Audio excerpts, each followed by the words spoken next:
So your roses, I'd say your lilacs, your butterfly bush, but roses specifically, I've had several customers coming in. My neighbor's roses are all in bloom. Mine aren't. What's going on? They bloomed so much better last year, but they aren't this year. What's going on? Here's the insider tip on roses. And so your roses, so they bloomed this last week. Yours should be either blooming or heavily budded. And if not, you have an issue, a problem. Something's wrong.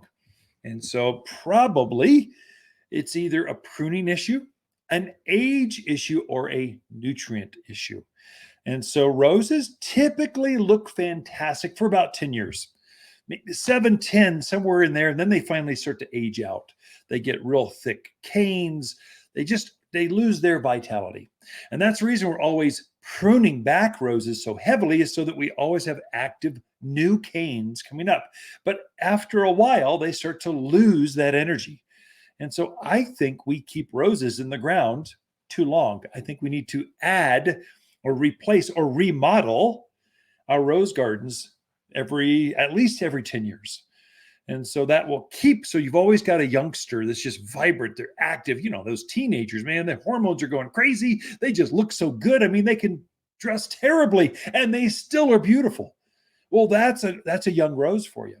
An older rose, they might have some majesty, some longevity, some memory, but they're not going to bloom as well. The other one could be, we just pruned them wrong. We didn't prune them back, so we just let them grow. So March is typically our month to prune back roses.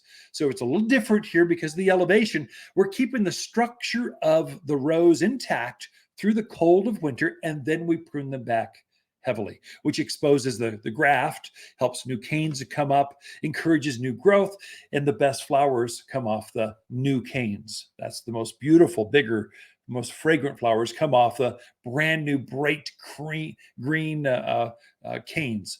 The older canes are thorny and thick and dark, and they look like they want to rip your face off. Those don't bloom as well. So we're trying to prune those back. So pruning could be something. If you haven't pruned back, I say it's too late now. Encourage new growth with whatever you have. The last one comes down to nutrients.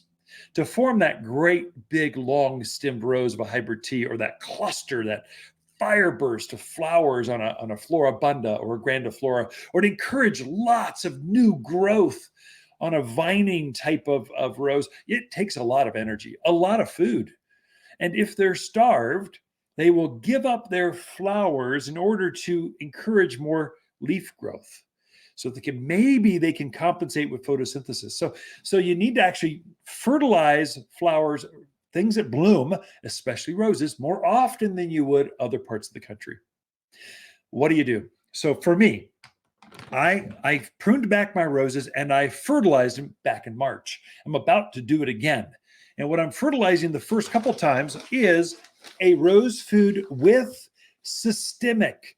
The systemic piece keeps the thrip and the aphids of early spring out of my roses. If you hope to have a nice, clean, big rose that's not damaged, you got to give it some systemic early on. Now, it's not organic.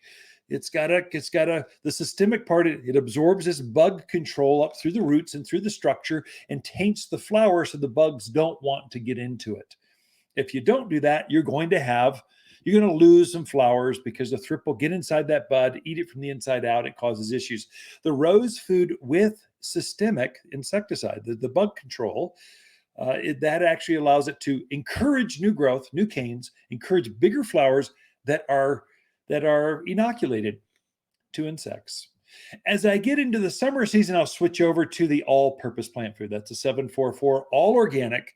So the main ingredient's cottonseed meal. But the first couple feedings, March and typically June, I'm going to hit it with rose food with systemic. This is going to supercharge those roses so they'll want to bloom much bigger more often. So that's kind of the insider tip. Here's the true pulling back the curtains and really letting you see how to really make them bloom. In addition, so my name's Ken. We're just friends. We're neighbors talking over the back fence. This is what I'm doing, and I think it's going to work for you too. In addition to the rose food with systemic, I'm also giving my blooming things superphosphate. So it's a double. So I'm doing them at the same time. Superphosphate is 0,18,0. That middle number is what forms flowers. If you want more fruit, more flowers, give them phosphorus. Phosphate, superphosphate, 0,18,0, all phosphorus. And I just chuck a little bit of a handful around each of my plants. I've done my rows of Sharons. I've done my lilacs. I've done my roses. Of course, the autumn sage, anything that's forming a flower, I give it superphosphate every a couple months or so. And people try to make this so complicated. Just get it on the plant. It really makes things bloom better. If you want bigger tomatoes, more roses, bigger, just whatever is in flower, superphosphate. You do those two things, it's going to be a game changer for your blooming things. And that's how you kind of get the insider tips to getting your roses blooming even more this year. It's not quite in bloom. It's not too late. Give it to them now, and it will make a difference in very short order. Got more in store for you. Be right back right after this.